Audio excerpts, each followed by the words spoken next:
welcome back to the Untacked Podcast. My name is Melanie. I'm Savannah. I'm Yvette. And I'm Mariko. And this is Untacked.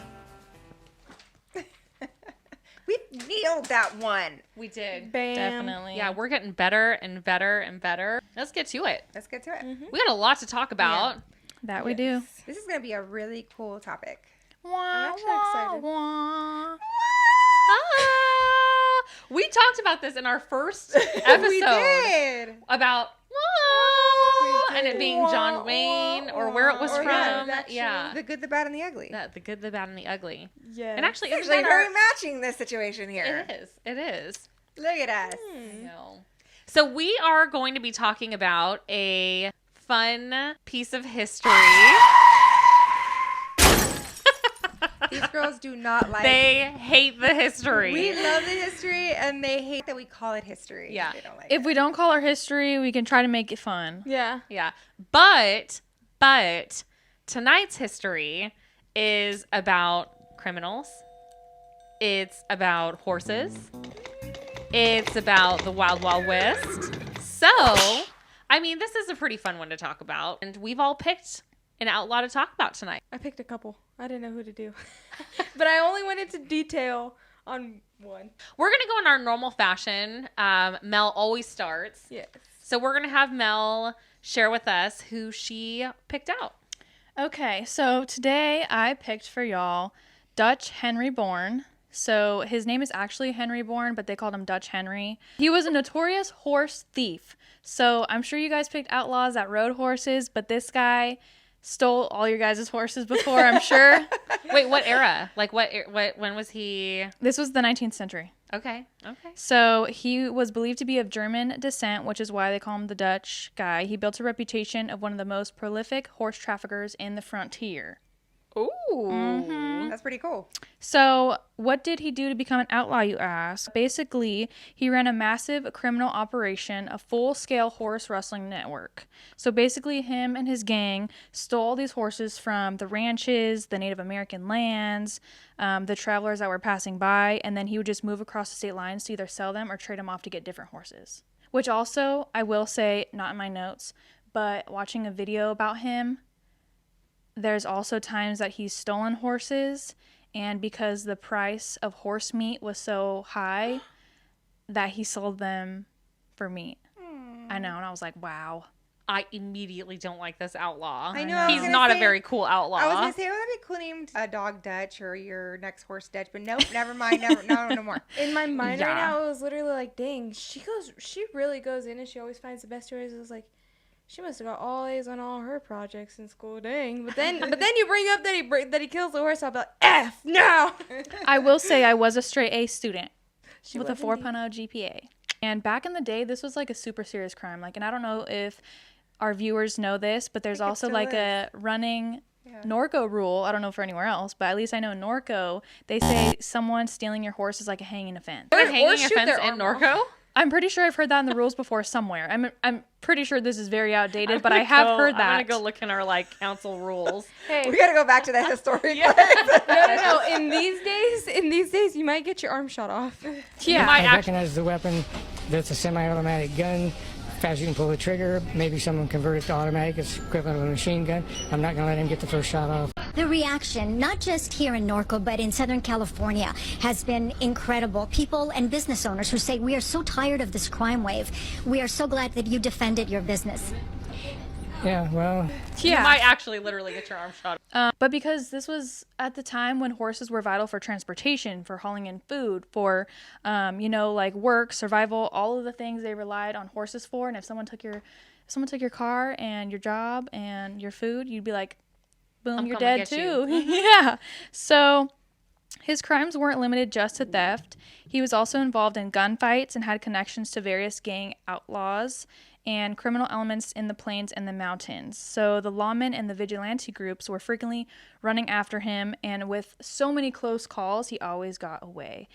And I'll go back to the video that I watched. There has been times that this man has gotten arrested, and within them trying to transport him to the next facility or, book him in, he's escaped. Like many times, many times. And then they'll have to rearrest him 3 weeks later or, hours later, wherever they find him. But he's always on the run. They should have called him Houdini the cattle rustler. Yes. So where this was happening was across Colorado, Kansas, New Mexico, Texas, and then with Baca County in Colorado was one of his most popular known places that he was located. There's also even a place called Dutch Henry Canyon in southeastern Colorado because it's named after him, because they said that if he would take your horse while traveling to the next place, he would stop at this canyon to let the horses graze and have water. Oh. Yeah, so that was a he cool did place. that at least. Aw. Before he went to feed them to the.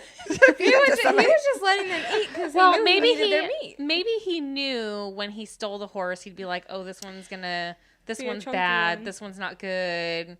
This Yeah. one I'm putting it. It's out of misery." Like, what if he's really like the heartfelt cowboy that like had these things for horses, Like and he was euthanasia? like, "Oh yeah, I'll just put it out of its misery and send it." He Like could have euthanasia been. for horses, but Yeah. get money out of it. Yeah. Maybe we'll hope for that. Also, he had legitimate jobs within the horse industry. So there were a couple ranches that were mentioned that he worked at for a long time. One of them being Diamond GE, that he worked for many, many years and basically just lived ranch to ranch style.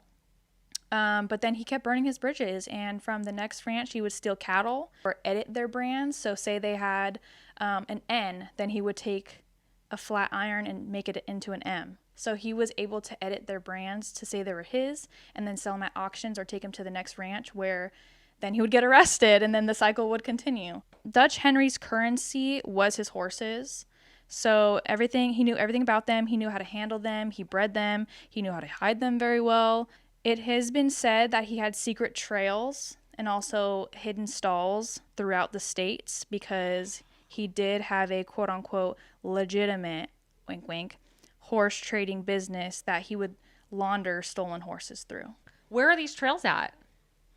From what my information tells me, it's just like where his comfortable place of taking all these horses was the Baca County in Colorado. So it doesn't specify like towns, it just says a county within Colorado. It says southeastern Colorado somewhere. I would love to go ride some of those trails just to see. Just to see where. Can you imagine Or how even many just Dutch- horses he like couldn't get to because he was like arrested and they probably were like starving to death somewhere lost. Oh, in the God. Middle of Well, he'd nowhere. always escape. It's I'm really envisioning dark. the He would always worst. escape. Yeah. This is very dark. He would always escape, so I'm sure. Yeah.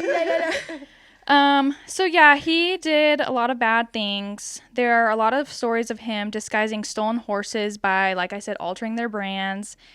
He also changed their appearance with even going to the extreme of dyeing the horse's coat or painting over them so that he can Did they hide die them. back then? I guess. Yeah, they had to have. That's pretty interesting. Okay. He was part It's the outlaw. 19th century. Yeah. It's pretty clever. It's like 100 years ago. Actually, I just said 100 years ago. That's like way longer than 100 years ago. No, it's not. The 19th century? So it's not 100 years old. We're mathing right now. Mariko's math wasn't. 1900s could be anything from 1900 on. So it could be like Yeah. 1920, The 20th 1919. Yeah. So it's not that long ago. I was literally thinking like, wow, it goes to like 19100, 19102, Pretty. Do you like ponies? So pretty. They're so 19200. And I'm like, wow, BC. we're like 1,000 years ago. Yeah. Wow. Okay. So So yeah, 19th pretty century, interesting. they did have paint and dye. yeah. Like About that this was though- broad. Yeah, that was That very was broad. Okay, was well, very broad. insert right here the dates. Okay. Hi. So I like that you brought this outlaw Like, because imagine if this happened in 1999 versus 1900. Sorry That's for a not big being too difference. specific. that is a bit, there was a lot that happened during that time. There was cars or no cars. Yeah, cars or no cars, printers or television. Honestly, I was even surprised too because I'm like, there had to have been some type of shootout. If he's in all these gunfights and he's in the Wild West, like he probably died in some crazy way. No, he got pneumonia. Oh my God, that's how they all get taken out. Yeah. The Oregon Trail. He lived like, malaria. Yeah, Yeah, and you're dead. and you're dead. Yeah, so he was part outlaw, part clever businessman because he did know how to work those trails. And although some of y'all outlaws robbed banks and the carriages, my outlaw robbed saddles and everything that was attached to them. Wow. Hide your tack. Yeah, hide your Don't just tack, clean 'em, hide your hide it. horses. I do like that you did bring someone to us that like wasn't from like times. Like it was someone that was like during the 1900s. 19th century. A thousand years ago. Did you find a picture of him? There is no known pictures of him, even though that they say there are pictures that could be him. Yeah. That there's none known to be him. I was curious if he was good looking. I saw a I mean, it had a picture of a statue, and I was like, oh, that must have been him. But He's good looking. Yeah. he didn't eat the horses. He sold the horses for the meat. In my mind, he's ugly and he eats the horses and he's. Yeah. All right, Savannah, you're up. The outlaw that I chose, I went with Jesse James. I want to say about 1,000 years ago, like Mariko was thinking. It was in the 1800s this time, not the 1900s. And when I say 1800s, I mean 1847 to 1882. He's Missouri's most famous train robber. He had grit, he had speed. His horse's name was lost in history, but folks believe he rode Missouri Foxtrotter or maybe a sleek thoroughbred mix. Either way, he needed a fast horse, fast enough to outrun angry townsfolk, and a posse with itchy trigger fingers. He's a legendary American outlaw. He was born in Missouri, and he became famous... Missouri.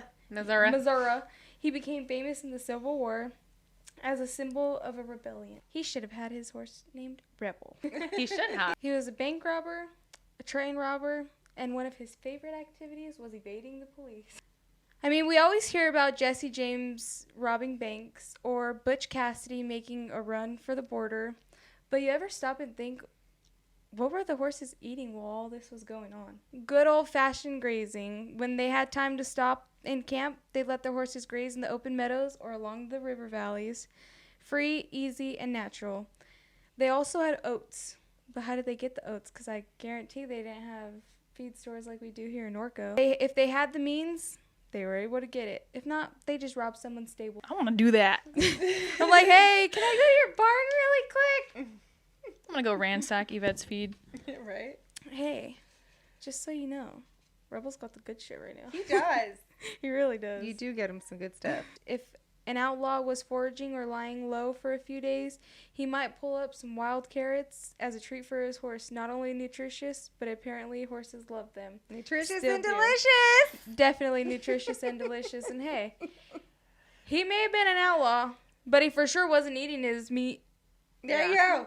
He was. That's He what's was. up. He Way to was. tie that up. He was giving his horsey Tie some that good up. some Yeah. good sweets. Way to tie that one tie that around. up. Good job. Good job, Savannah. It's just mind-boggling to me that we have all these special feed and we have all this technology, and then we have all these lame horses, and it's like back then they were just eating the damn grass. And Like, they didn't have cars, and they didn't- would like ride their horses all over.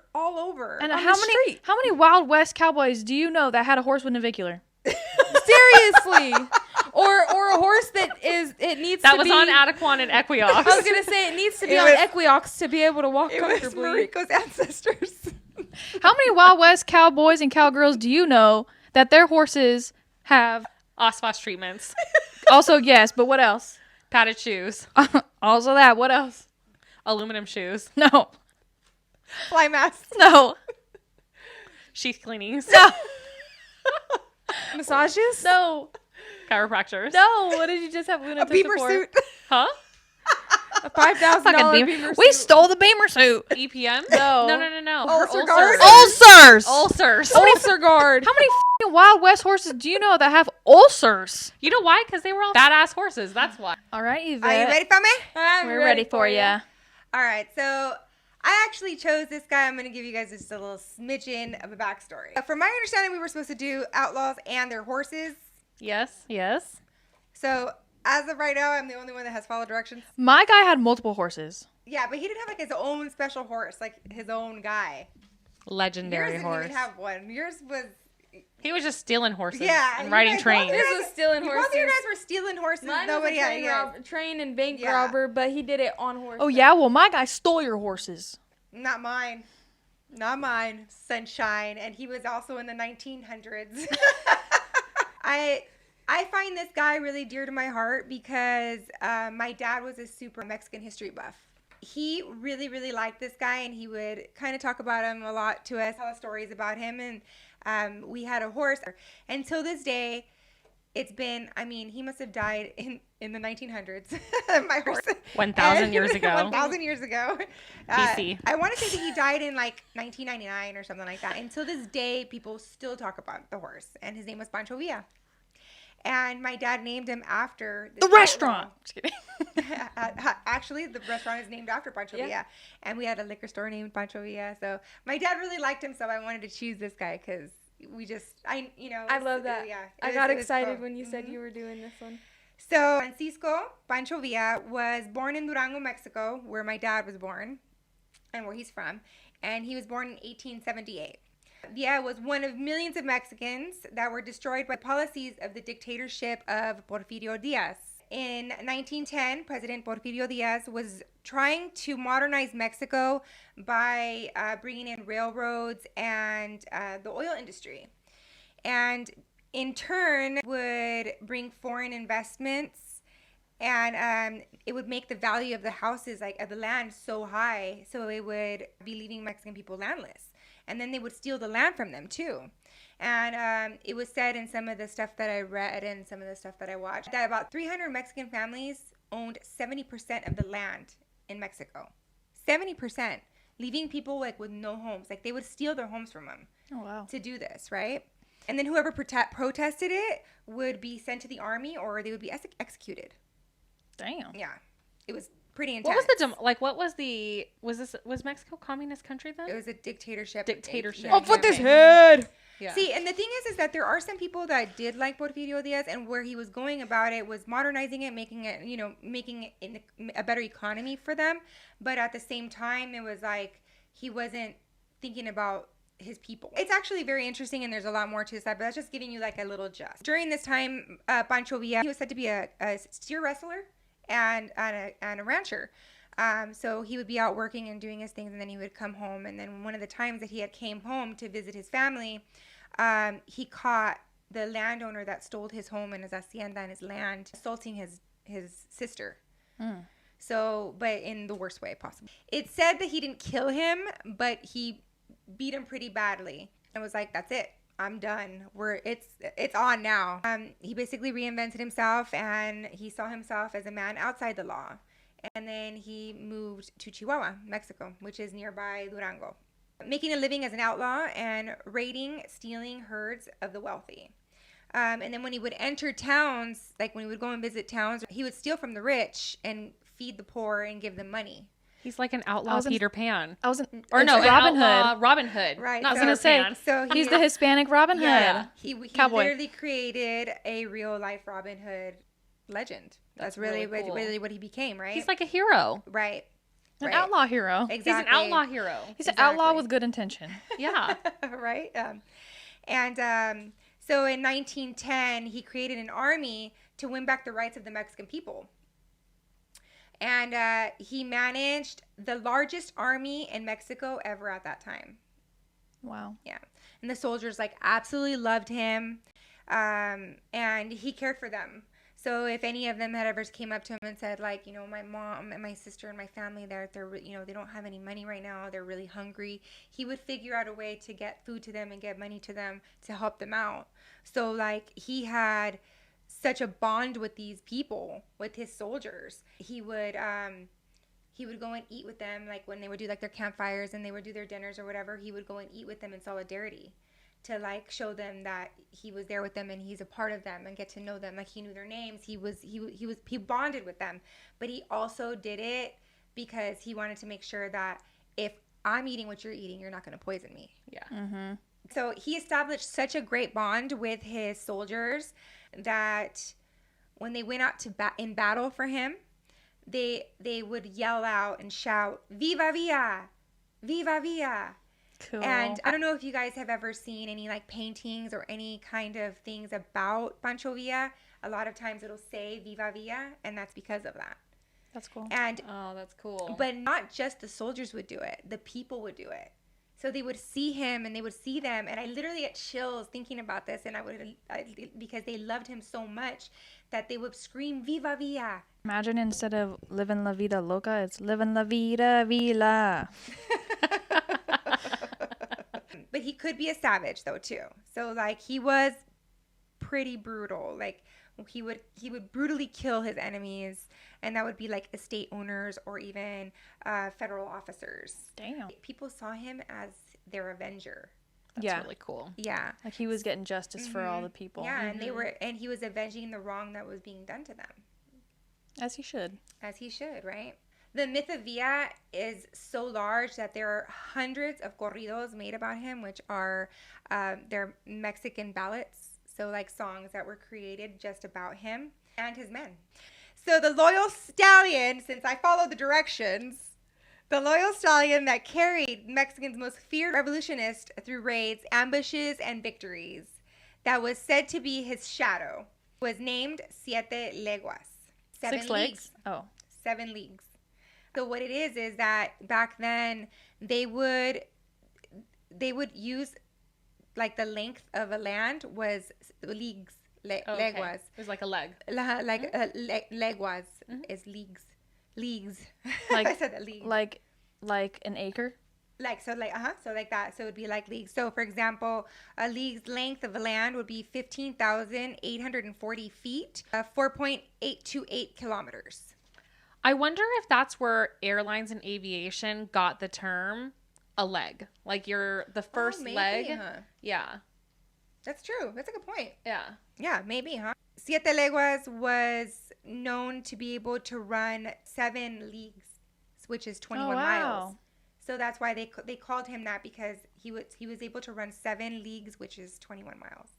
Damn. Wow. He could have participated in the Pony Express. What kind of horse was it? He was a mix between Mexican Criolla or Andalusian. Siete Leguas became a symbol of loyalty and freedom, just like Villa. A fun fact, Jose Alfredo Jimenez, which is a very famous musician, wrote a song inspired by the horse. And even more of a fun fact, that this is our favorite tequila in our house. It's called Siete Leguas. Oh, how cool. That's so cool. Yes. And I had no idea until I did my research that the horse's name was Siete Leguas. Stop it. Yes. And you already had it. And I already No had it. And, way. And it's also a deer. It's like, very dear something to us, because Adrian and I got really drunk, and that's what made the magic happen because of this tequila. Oh my gosh. That's such a crazy story. Isn't I that love crazy, that. right? I'm lost. What's That the is magic? awesome. You guys got married? No, he almost. Some fun stuff happened that night. That's when the magic happened and they became lovers. Yes, we became lovers. They first got married. Is that the tequila you guys got married with? Actually, yes. So we always have this tequila in the house all the time, and it is literally our favorite tequila. Which, without even knowing, when Adrian said he knew, which I don't believe, because when I called him, I was like, "Oh my God, did you know?" He's like, "Yeah, I knew." Lies. I don't believe him. I think he's pretending, but whatever.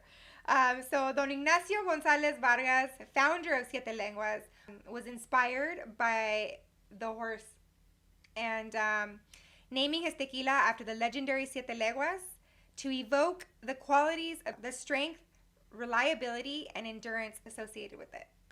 That's pretty. Love That's that. a power move. Super cool. Right? Dun, Yes. dun. That's pretty cool. Yeah. You get an A+. That was great. Thanks. That was like an AA+. That is really cool. I love that little tie-in. Like, Right? that's so cool. You had the best show and tell item. For sure. Yeah, she did. She did. Can we tag them in that too, Yeah, please? absolutely. Listen, this podcast, when we first started, because we were so nervous, Siete Siete Leguas. Leguas Siete was a Leguas. big part of the podcast. Nerve. It really was. We should all just do a real small clip of all of us saying Siete Leguas. Siete leguas. Siete Leguas. Siete Leguas. Siete Leguas. Siete leguas. Siete Leguas. Siete Leguas. Thank you. It was really good stuff. We love it. Yeah. I'm going to put this here. There you go. Siete Leguas decides to sponsor us. Okay, Mariko, because you're always We saved the best for last. Aw, thank you. Give us the juice, girl. I am going to give you the juice. Since you're the only one that did a girl. I did. I found a girly outlaw. She is from the Jesse James group and the gang. So she comes from that 1800s era.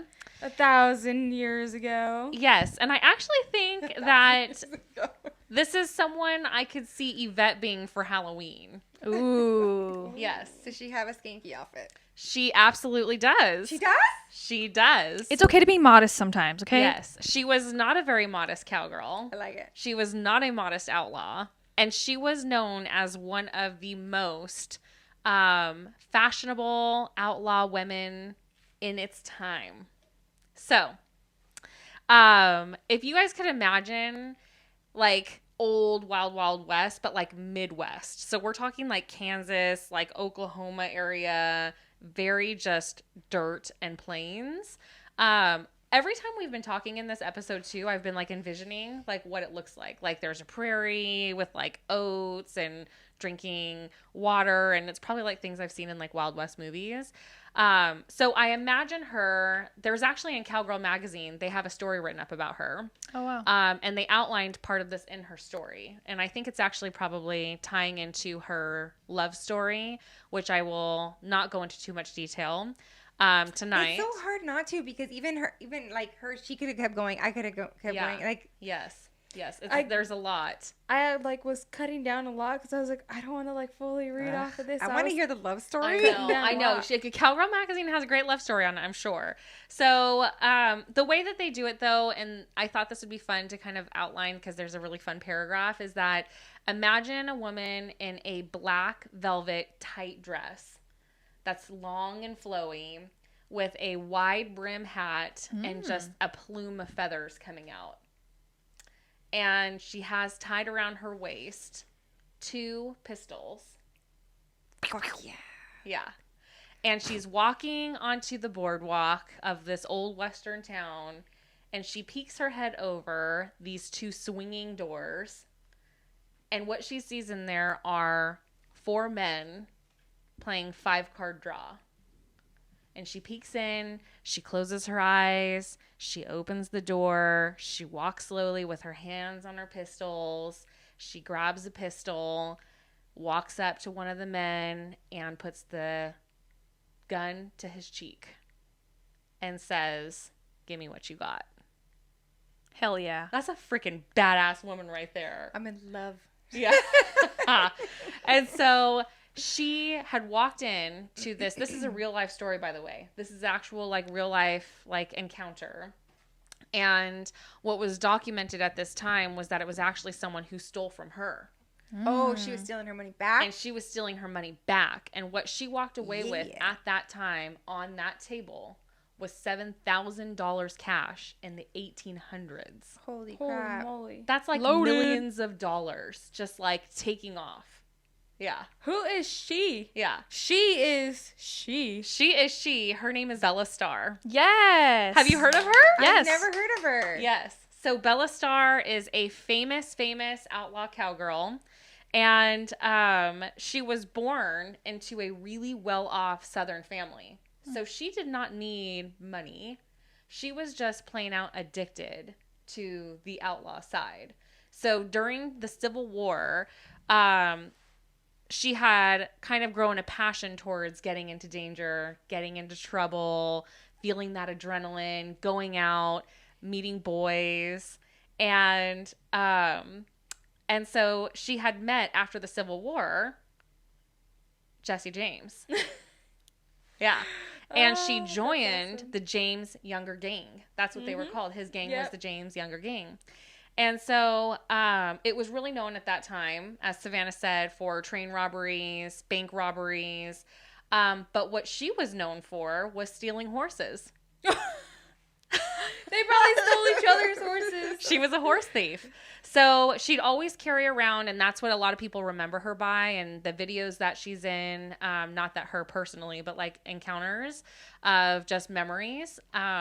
She's a woman that's always got those 2 pistols, the plumes, the wide brim, the black velvet dress, and she's running away in scenes with the horses that she's stolen in bags full of cash.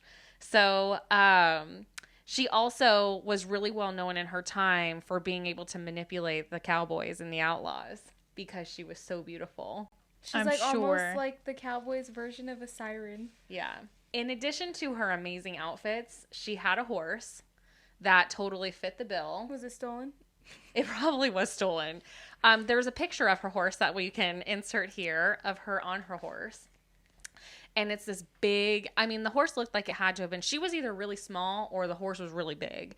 And it looked like it was probably like, I'd like to envision that he's big. I think he looks big in the picture. Like he looks like he's probably like a mix of like makes the story better. some sort of Like giraffe. some sort of like walking horse mixed with like either a Frisian or Andalusian of some sort. So the horse's name was Venus, Cool. and she was a big black mare. Really? Oh yeah.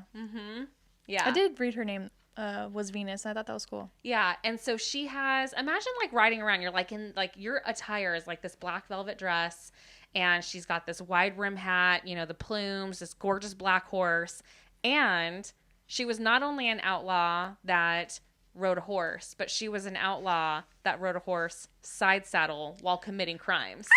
That is totally Yvette's person Yeah, from. should've been That was that her in her for past life. Halloween. No, that was you in Yvette? your past life. Eva is reincarnated Bella. She might be. She Star. might be. So she rode side saddle even while outrunning the law, wearing long velvet skirts and wide brim hats. They said that she was swift, intelligent. She was extremely loyal to the gangs that she was part of, and See? and that her horse matched that entire personality. I love that. That's cool. Yeah, super cool. Super cool. Can you please be her for Halloween? I know, I right? I know, kind of want you to be her right? for Halloween. I know. Or at least for an episode. Yeah. I'm In down. Halloween. I'm yes. down. Yes. So Wait for October, guys. We got something brewing. Halloween. we got some good stuff brewing in October. A lot of stuff brewing in October, Yeah. actually. So she was married twice. So she did find love. She actually found a lot of love. Oh boy. She did find a lot of love. I mean, she was beautiful, and she was constantly manipulating outlaws. So she was out there, and So they deserved it. yeah, so they deserved it. But there were 2 men that she really loved. One of them was Jim Reed, and he was part of the James Young gang. And then Whoa. So was she messing with Reed and Jesse James? no, she was just part of his gang. Oh, but she wasn't with them. Some frolicking could have happened. Absolutely, I'm sure. She's not a slut. Tisk tisk. She's not a slut. She's Because not a just slut. wait, there's something that happens in the end. Okay, go for it. So she ends up marrying Jim Reed. Jim Reed dies in a shootout. And then she, years later, marries Sam Starr. And Sam Starr is part of the Cherokee Star Gang. So still in the same era, but this is now in Oklahoma. So she's moved from Kansas, kind of vetted her way across the Oregon Trail, did not get malaria, and now she's in Indian Territory in Oklahoma. And so this gang was most known for their organized crime. Some of the things that she got in trouble with, the thing that she actually went down for was being convicted for horse theft. And she served her time in Detroit. Oh. Her trial was really famous because she was this beautiful woman that was up on wanted papers. And do they have she was a pictures? felon. There are pictures. There are? Yes. People are There probably are taking down her pictures of sign and they're like, mugshot. I'm gonna And it was hang just this this up. like public, it was like this public label, but it was almost like the first time in history where being a criminal was like beautified. That is awesome. The first pretty criminal. The first pretty criminal. Yes. Pretty cool. So then fast forward, she gets out of prison. She gets out of doing her time because I imagine it wasn't like a prison cell. It was probably like 2 cells in a town that like had a public hanging somewhere that, you know, that was probably her time. Like a Wild West movie? Yeah, like a Wild West movie. That's probably what I'm thinking. She probably like waved, waved treats to the dog, and it like came over with the key, Got and the that's key. how Like she the escaped Pirates or of the something. Caribbean? Yeah. Yes, totally. Yeah. She is on her way out, and her husband passes away. So The second one? Yeah, the second Star? one passes away. She is known to have a son. Oh. Yeah, she is known to be survived by her son. And I didn't actually do a ton of research on the son, and I kind of wanted to go down that route, but then I thought it was starting to get really long. But the reason why I wanted to do that, because she was murdered. Ooh. Shot in the back. Ooh. What kind of coward would do that? Shoot you in the back like that? One that To a doesn't wanna- woman who had the balls to put the That's gun to your right. face. One that doesn't want to So, look her in the face. 1889, she was shot in the back while riding home. The murderer was never found. No. Never found. And there's theories that it was either suspected her son. So I have to imagine with organized crime, like her and her husband at the time, from the Cherokee time, the Cherokee gang, her and her husband were known for throwing the most elite, like over the top parties. Like everybody would go. They were huge parties. And so there was a lot of fame around that. You said there was a Cherokee gang. Were they Indian? Yeah. Yeah. So And she was married to an Indian guy. Yeah, she was. That's pretty cool. Yeah. So her son was half Indian. He's half. Yeah. What was she? I Where don't did she come actually from? know. So she was born in, I mean, I imagine she's probably white as white can possibly be, being the name Bella, or Belle. Belle. Yeah, Bella. Well, Bella Starr was her first, or her second Second husband's husband. name. Oh, okay. Yeah, but Bella, she was born into a really wealthy, rich family in southern Kansas area. So she didn't even need to be stealing. She just liked yeah, to steal. she just liked to steal. She was born she just bad. liked the adrenaline. Yeah, She's she a was. real rebel. She is a real rebel. So some really cool facts is that she had signed all of her notes as the Bandit Queen. Love Ooh, that. yeah. Yeah. And she would host those really lavish parties, but they would always have an overwhelming amount of whiskey. Whiskey was like always there. I'm telling you, she was my kind of girl. Yeah. And then she was most known for wearing her feathers in her hat. The wide brim. She was like one of the most desired ladies out there.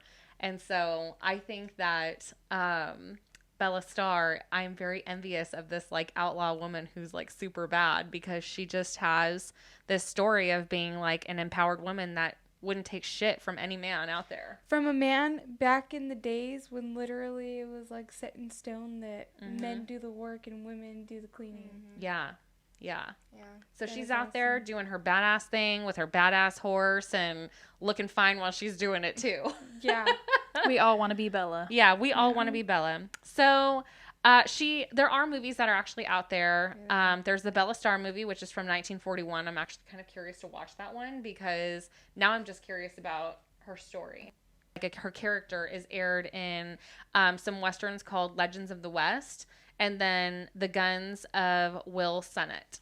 So there was a whole bunch of other ones that she's in. There's a whole bunch of songs that are written after her. But that's pretty much who she is. And that's my little outlaw that I chose to talk about. She's a pretty badass one. Yeah, she's pretty badass. She's pretty badass. Why don't you be here for Halloween? You could borrow my size saddle. I know, that's true. Ooh. Thank you guys so much for joining us on this episode and listening to us entertain you on our Outlaws of Choice.